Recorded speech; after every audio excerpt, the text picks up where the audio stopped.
ಹೇಳಿದ್ದಾರೆ, ನಾನು ಸ್ನೇಹಿತರಿಂದ ಯಾವತ್ತೂ ದೂರ ಇಲ್ಲ, ಸ್ನೇಹಿತರಿಂದ ಯಾವತ್ತೂ ದೂರ ಇಲ್ಲ, ಸಂಘಟನೆಯಿಂದ ಸ್ವಲ್ಪ ದೂರ ಇದ್ದೆ. ಸ್ನೇಹಿತರಿಗೂ, ಬೆಳಗಾಂ ಜಿಲ್ಲೆ ಮಿತ್ರರಿಗೂ, ನನಗೂ, ರಾಜ್ಯ ಸಂಘದ ಎಲ್ಲ ರಾಜ್ಯದಂತ ಪರವಾನಗಿ ಭೂಮಾಪಕರಿಗೆ ಕಾರ್ಯನಿರ್ವಹಿಸುತ್ತಿರುವ ಪ್ರತಿಯೊಬ್ಬ ಪರವಾನಗಿ ಭೂಮಾಪಕರಿಗೂ ಇವತ್ತು ನನ್ನ ಏನೋ ಒಂದು ಆಸೆ, ಎಲ್ಲ ನನ್ನ ಪರವಾನಗಿ ಭೂಮಾಪಕರು, ನನ್ನ ಒಡನಾಡಿಗಳು, ನನ್ನ ಅಣ್ಣ ತಮ್ಮಂದಿರು, ಅವರಿಗೆ ದೇವರು ಒಳ್ಳೇದು ಮಾಡಲಿ. ನಮ್ಮ ಸಂಘಟನೆಯಲ್ಲಿ ನಾನು ಬಿಟ್ಟಿದ್ದೀನಿ ಅಂತ ಅವ್ರಿಗೆ ಬೇಸರ ಆಗಬಾರ್ದು, ನಾನು ಜೊತೆಲಿ ಇರಬೇಕು. ಕೆಲವಾರು ಸ್ನೇಹಿತರುಗಳು, ಅಣ್ಣ ಬೆಳಗಾಂ ಜಿಲ್ಲೆಯಲ್ಲಿ ನೀವೊಬ್ಬರು ನಮಗೆ ಇರಬೇಕು, ನೀವು ಬೆಂಬಲವಾಗಿ ನಮ್ಮ ಜೊತೆಲಿರಿ, ನೀವೇನು ಮಾಡೋದು ಬೇಡ, ನಮ್ಮ ಜೊತೆಲಿ ಬರೀ ಇರಿ ಸಾಕು, ನಮ್ಮ ಮಾತನ್ನ ಒತ್ತಿ ಒತ್ತಿ ಹೇಳಿ ನಾನು ಈ ದಿನ ಗೋಕಾಕ್ ತಾಲೂಕಿಗೆ ಮತ್ತೆ ಪುನಃ ಕರ್ಕೊಂಬಂದಿದ್ದಾರೆ. ಸ್ನೇಹಿತರೆ, ನಾನು ಬಂದಿದ್ದೀನಿ, ಇವತ್ತೇನು ಕಾಲಿಟ್ಟಿದ್ದೀನಿ, ಈ ಕಾಲನ್ನ ಪಾದವನ್ನು ಮತ್ತೆ ನಾನು ವಾಪಸ್ ತೆಗೆಯೋದಿಲ್ಲ. ನನ್ನ ಹೋರಾಟ, ಈ ಹೋರಾಟ ಅಂತಿಮವಾಗಿ ಒಂದೇ ಮಾತು, ಏನು ನಾವು ದೃಷ್ಟಿ ಇಟ್ಕೊಂಡಿದ್ದೀವಿ, ನೇರ ದೃಷ್ಟಿನ ಕಾಯಮಾತಿ ಏನ್ ಮಾಡೋಕ್ಕಾಗತ್ತೆ. ಯಾವ ನಮಗೆ ರೆವಿನ್ಯೂ ಮಿನಿಸ್ಟರ್ ಆಗಲಿ, ಯಾರು CM ಅವರಾಗಲಿ, ಇದೇ ನಾನು ಈ ಸಂದರ್ಭದಲ್ಲಿ ಒಂದು ಮಾತು ಹೇಳಕ್ಕೆ ಇಷ್ಟಪಡ್ತೀನಿ. ಇದೇ ಏಪ್ರಿಲ್ 10 ಮುಂದಿನ ತಿಂಗಳು ಬಂತು ಸ್ನೇಹಿತರೆ, 1 ವರ್ಷ ವಿರೋಧ ಪಕ್ಷ ನಾಯಕರಾಗಿದ್ದಾಗ ನಾವು ಅರೆಬೆತ್ತಲೆ ಮೆರವಣಿಗೆಯನ್ನು ಫ್ರೀಡಂ ಪಾರ್ಕ್ನಲ್ಲಿ ಮಾಡಿದ್ದು. ಆ ಅರೆಬೆತ್ತಲೆ ಮೆರವಣಿಗೆಯಲ್ಲಿ ಇವರು ವಿರೋಧ ಪಕ್ಷದ ನಾಯಕರು ಸಿದ್ದರಾಮಯ್ಯನವರು ಪರವಾನಗಿ ಭೂಮಾಪಕರೇ ಎಲ್ಲ ಸಶಕ್ತರು, ಒಳ್ಳೆ ಕೆಲಸ ಮಾಡ್ತಾರೆ, ಸರ್ಕಾರಿ ಭೂಮಾಪಕರು ಮಾಡೋಕ್ಕಿಂತ ಒಳ್ಳೆ ಪವರ್ಫುಲ್ ವರ್ಕ್ ಮಾಡ್ತಾರೆ, ಇವ್ರನ್ನ ಯಾಕೆ ಸರ್ಕಾರಕ್ಕೆ ವಿಲೀನ ಮಾಡ್ಕೋಬಾರ್ದು ಅಂತ ಕೇಳಿದ್ರು. ಯಾರು ವಿರೋಧ ಪಕ್ಷದ ನಾಯಕರಿದ್ರು, ಯಡಿಯೂರಪ್ಪನವರು CM ಇದ್ರು. ಅದೇ ಸಿದ್ದರಾಮಯ್ಯ ಸಾಹೇಬರಿಗೆ ನಾನು ಮಾತು ಕೇಳಕ್ಕೆ ಇಷ್ಟಪಡ್ತೀನಿ, ಭಾಗ್ಯದ ಸರದಾರರೇ, ನೀವು ಇಷ್ಟೆಲ್ಲ ವೇಳೆ ವಿರೋಧ ಪಕ್ಷದ ನಾಯಕರಿದ್ದಾಗ ನಮ್ಮ ಬಗ್ಗೆ ಗಮನ ತಗೊಂಡ್ರಿ. ಏಪ್ರಿಲ್ 10 ಸರ್ವೇ ಡೇ ದಿನ ನೀವು ಎಲ್ಲ ಪರವಾನಗಿ ಭೂಮಾಪಕರು ವಿಧಾನಸೌಧದ ಮುಂದೆ ಚಪ್ಪಾಳೆ ಹೊಡೆಸ್ಕೊಂಡ್ರಿ. ಎಲ್ಲೋತು ಪರವಾನಗಿ ಭೂಮಾಪಕರಿಗೆ ನ್ಯಾಯ ಕೊಡೋದು ವಿಚಾರ? ಎಲ್ಲೋತು? ಎಲ್ಲಾ ಭಾಗ್ಯಗಳನ್ನು ಕೊಟ್ಟಿದ್ದೀರಾ, ಪರವಾನಗಿ ಭೂಮಾಪಕರಿಗೆ ಭಾಗ್ಯ ಕೊಟ್ಟು ಯಾಕೆ ನಿಮ್ಮ ಒಂದು ಮಾತನ್ನ ಉಳಿಸ್ಕೊಂಡು ಏನು ನೀವು ಮಾತಿಗೆ ತಪ್ಪದ ಸರ್ಕಾರ ಅಂತ ಯಾಕೆ ನೀವು ಮಾಡಬಾರ್ದು? ಈ ಪ್ರಶ್ನೆನ ನಾನು ನಿಜವಾಗ್ಲೂ ನನಗೆ ಸಮಯ ಅವಕಾಶ ಸಿಕ್ಕಿದ್ರೆ ಸಿದ್ದರಾಮಯ್ಯ ಸಾಹೇಬರಿಗೆ ಪ್ರಶ್ನೆ ಮಾಡೇ ಮಾಡ್ತೀನಿ. ಈ ಮಾತನ್ನ ಗಂಟೆಗೋಸ್ಕರ ಹೇಳ್ತೀನಿ.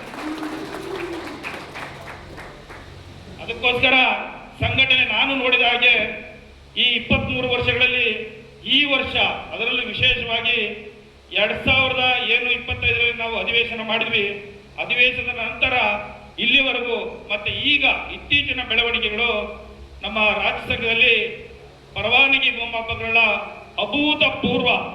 ಅಭೂತಪೂರ್ವ ಸಂಘಟನೆ. ಈ ಅಭೂತಪೂರ್ವ ಸಂಘಟನೆ ಮತ್ತೊಮ್ಮೆ ಎಂದೂ ನೋಡಲಾಗದು. ಆದರೆ ಈಗ ಅಂತಿಮ ಆಗಲೇಬೇಕು, ಗುರಿ ಮುಟ್ಟಲೇಬೇಕು, ನಾವು ಅಂದ್ಕೊಂಡಿರೋ ಕಾರಣ ಯಶಸ್ವಿ ಮಾಡಿಕೊಳ್ಳಲೇಬೇಕು. ಅಂದಾಗೆ ನಾವು ಇದೇ 1 ತಿಂಗಳು ಏನು ಅನಿರ್ದಿಷ್ಟ ಕಾಲ ಮುಷ್ಕರ ಹೂಡಿದೀವಿ, ಈ ಮುಷ್ಕರನ ಎಂತಹ ಕಠಿಣ ಪರಿಸ್ಥಿತಿ ಬಂದರೂ ಸಹ ನಾವು ಲೈಸೆನ್ಸ್ ಕಾರ್ಡನ್ನ ತೆಗೆದು ಅಲ್ಲಿಗೆ ಹಾಕ್ಬೇಕೋ ಹೊರತು ಕಾಯಂ ಆಗೋವರೆಗೂ ನಾವು ಯಾವುದೇ ಕಾರಣಕ್ಕೂ ಮುಂದಿಟ್ಟ ಇದ್ದೇನೆ ಇಂಥ ತೆಗಿಬಾರದು ಅನ್ನೋ ಒಂದು ಅಚಲ ನಿರ್ಧಾರವನ್ನು ಎಲ್ಲ ಪರವಾನಗಿ ಭೂಮಾಪಕರು ಬೆಳೆಸ್ಕೋಬೇಕು. ಯಾವುದೇ ಕಾರಣಕ್ಕೂ ಏನಾದರೂ ಒಂದು ಲೈಸೆನ್ಸ್ ಕಾರ್ಡ್ ಕೊಟ್ಟಿದ್ದಾರೆ, ಆ ಲೈಸೆನ್ಸ್ ಕಾರ್ಡನ್ನ ನನ್ನ ಕೊನೆ ಒಂದು ಲಾಸ್ಟ್ ಇದೇನು ಕೊನೆಗೆ ಅಂತ ಕಾಣಲಿಲ್ಲ ಅಂದ್ರೆ ಅದೇ ಲೈಸೆನ್ಸ್ ಕಾರ್ಡನ್ನ KR ಸರ್ಕಲ್ ಹೆಡ್ ಆಫೀಸ್ ಮುಂದೆ ಹೋಗಿ ಎಲ್ಲ ಲೈಸೆನ್ಸ್ ಕಾರ್ಡ್ ಅಲ್ಲಿ ಒಗೆದು ಆ KR ಸರ್ಕಲ್ ಹೆಡ್ ಆಫೀಸ್ ಅನ್ನು ಮುತ್ತಿಗೆ ಹಾಕಬೇಕು. KR ಸರ್ಕಲ್ ಹೆಡ್ ಆಫೀಸ್ ಅನ್ನು ಮುತ್ತಿಗೆ ಹಾಕಿದಾಗ ಸರ್ಕಾರ ಕಣ್ಣು ತೆರೆಯುತ್ತದೆ. ನಾವು ಹೋರಾಟಗಳನ್ನು ವಿಭಿನ್ನ ರೀತಿಯಲ್ಲಿ ಮಾಡಬೇಕು. ಅದಕ್ಕೆ ಸಮಯ ಸಂದರ್ಭ ಬಂದಾಗ ರಾಜ್ಯ ಸಂಘ ಚುರುಕಾಗಿದೆ. ರಾಜ್ಯ ಸಂಘದ ಅಧ್ಯಕ್ಷರು ಕೂಡ ಒಳ್ಳೆ ರೀತಿಯಲ್ಲಿ ಎಲ್ಲ ಕಡೆ ಒಂದು ಸಂಘಟನೆ ಮಾಡಿ ಅವರು ಪಾಪ ಎಲ್ಲ ಪ್ರಯತ್ನದಲ್ಲಿದ್ದಾರೆ.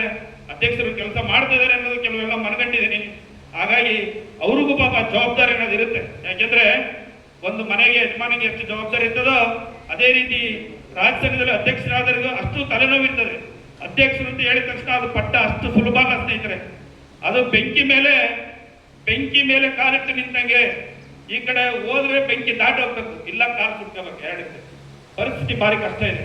ಯಾಕೆಂದ್ರೆ ಈ ಹೋರಾಟನ ತಾರ್ಕಿಕ ಅಂತ್ಯಕ್ಕೆ ಕಾಣಬೇಕು ಅಂದ್ರೆ ಪರವಾನಗಿ ಭೂಮಾಪಕರಿಗೆ ನ್ಯಾಯ ಸಿಗ್ಬೇಕು. ಇಲ್ಲ ಅಂದ್ರೆ ಪರವಾನಗಿ ಭೂಮಾಪಕರ ಭವಿಷ್ಯ ಭಾರಿ ಡೋಲಾಯಮಾನವಾಗುವಂತಹ ಪರಿಸ್ಥಿತಿ ಈಗಾಗಲೇ ಬಂದು ನಿಂತಿದೆ. ಕೊನೆ ಘಟ್ಟದಲ್ಲಿದೆ, ಅಂತಿಮ ಘಟ್ಟದಲ್ಲಿದೆ. ಸ್ನೇಹಿತರೆ, ದಯಮಾಡಿ ಸಂಘಟನೆ ಚುರುಕುಗೊಳಿಸಿ. ಇದು ನನಗೆ ಅನ್ಸುತ್ತೆ ಇದು ಸಂಘಟನೆ ನಿಜವಾಗ್ಲೂ ಭಾರಿ ಕಡಿಮೆ ಆಯಿತು. ಇವತ್ತಿನ ಒಂದು ವಿಶೇಷ ಸಭೆನ ಮಹತ್ವದ ಸಭೆನ ಇಟ್ಕೊಂಡಿದ್ದೀವಿ. ನನಗೆ ಆಕ್ಚುಲಿ ಇದು ಇಟ್ಕೊಂಡಿರೋದು ಡೇಟ್ ಗೊತ್ತಿಲ್ಲ.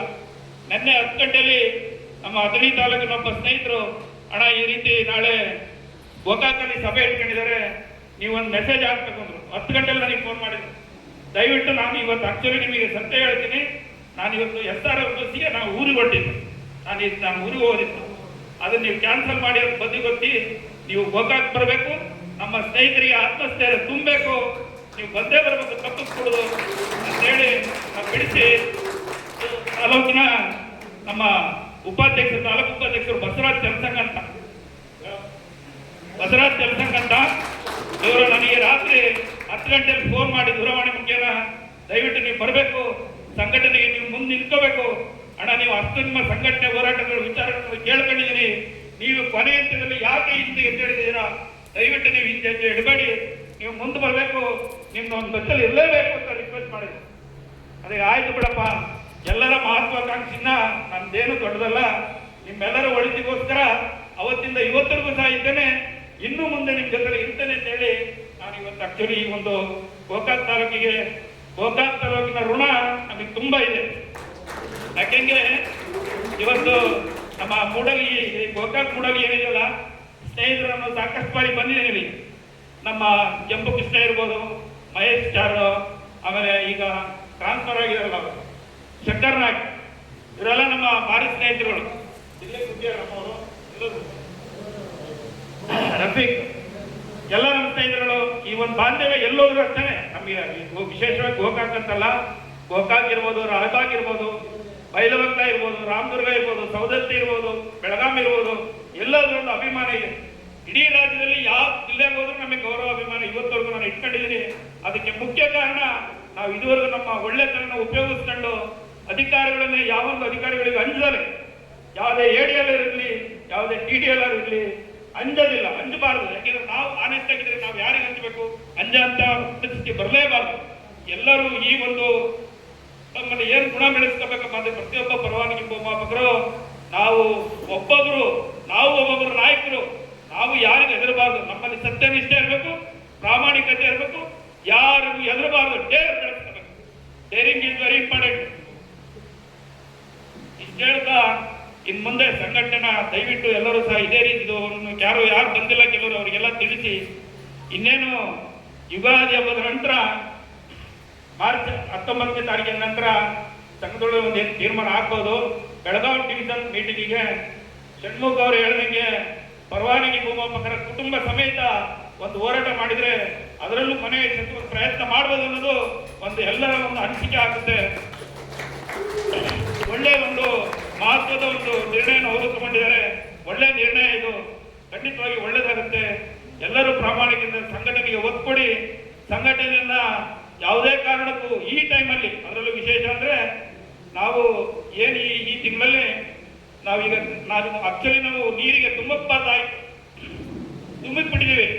ಈಗ ನಮಗೆ ಉಳಿದಿರೋದು ಒಂದೇ, ಈಜಬೇಕು, ಇಲ್ಲ ಅಂದ್ರೆ ಮುಳುಗಿಬಿಡ್ತೀವಿ.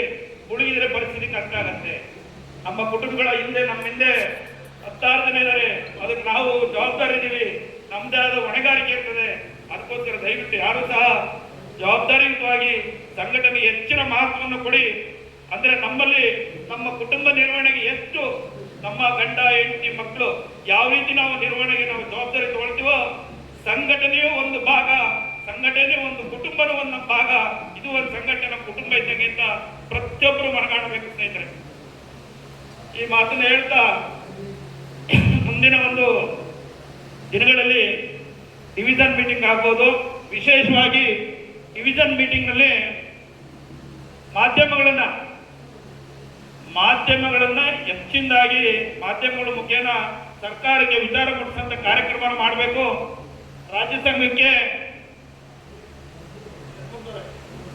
ಸಂಘಕ್ಕೆ ನನ್ನದೊಂದು ಸಣ್ಣ ಸಲಹೆ ಅಂತ ಹೇಳಕ್ಕಾಗಲ್ಲ. ರಾಜ್ಯ ಸಂಘ ದೊಡ್ಡದು ಸಲಹೆ ಅಲ್ಲ, ನಾನೊಬ್ಬ ಏನೋ ಒಂದು ಮಾತು ಹೇಳ್ತೀನಿ, ಕಿವಿ ಮಾತಂದ್ರೆ ಮುಂದಿನ ದಿನಗಳಲ್ಲಿ ವಿಭಿನ್ನ ರೀತಿಯಲ್ಲಿ ಸರ್ಕಾರಕ್ಕೆ ಯಾವ್ಯಾವ ರೀತಿ ಚಾಟಿ ಏಟು ಹೊಡಿಬೇಕು ಆ ತರ ಹೊಡೆದ್ರೆ ಮಾತ್ರ ನಾವು ಸಕ್ಸಸ್ ಆಗ್ತೀವಿ ಹೊರತು ಸುಮ್ಮನೆ ಮನೇಲಿ ಕೂತ್ರೆ ಇನ್ನೂ 1 ವರ್ಷ ಕೂತ್ರೆ ನಮ್ಮನ್ನ ಶಾಂತಿಗೆ ಇಲ್ಲ, ಕ್ರಾಂತಿ ಕ್ರಾಂತಿ ಕ್ರಾಂತಿ ಮಾಡಬೇಕು.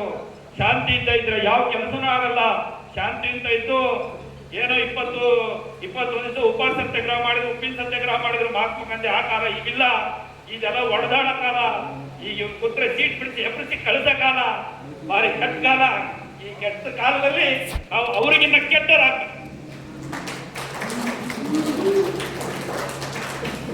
ಅದಕ್ಕೆ ಆ ಒಂದು ಇನ್ನೊಂದು ವಿಶೇಷ ಗುಣ ಏನಪ್ಪಾ ಅಂದ್ರೆ, ನಮ್ಮ ಕರ್ನಾಟಕ ರಾಜ್ಯದಲ್ಲಿ ವಿಶೇಷವಾಗಿ ನನ್ನ ಬೆಳಗಾವಿ ಜಿಲ್ಲೆ ಅಂದ್ರೆ ಅದು ಏನೋ ಒಂಥರ ರಕ್ತ ಉಸಿಬಿಡುತ್ತೆ. ಬ್ಲಡ್ ಸಿಕ್ಕಾಪಟ್ಟೆ ತಗದಾಗ ಏನೋ ನೀರು ತುಂಬ್ಕೊತಾಗ ಬೆಳಗಾವಿ ಜಿಲ್ಲೆ ಪವರ್ ಹೆಂಗ ಏನೋ ಗೊತ್ತಿಲ್ಲ. ಇವತ್ತು ಸ್ಟೇಟ್ ಅಲ್ಲಿ ಯಾರನ್ನಾರ ಅಳ್ಳಾಡಿಸ್ಬೇಕಂದ್ರೆ ಬೆಳಗಾವಿ ಜಿಲ್ಲೆ ಪವರ್ ಬೇರೆ. ಇವತ್ತು ನಾವೇನಾರ ಹೋರಾಟ ಕೊಂಡಿರ್ತೀವಿ ಅಂದ್ರೆ ಬೆಳಗಾವಿ ಜಿಲ್ಲೆ ಮುಂದೆ ಹೆಜ್ಜೆ ಇಟ್ಟಾಗ ಇನ್ನು ಬೇರೆ ಜಿಲ್ಲೆಗಳು ಎದ್ದಾಡ್ತಾವ. ಅಟ್ಟದಂಗ ಹೇಳಂಗಿಲ್ಲ, ಯಾರು ಮಾಡಿರ್ತಾರೆ. ಅದಕ್ಕೋಸ್ಕರ ಬೆಳಗಾವಿ ಜಿಲ್ಲೆ ನಮ್ಮ ಹೆಮ್ಮೆ. ಬೆಳಗಾವಿ ಜಿಲ್ಲೆ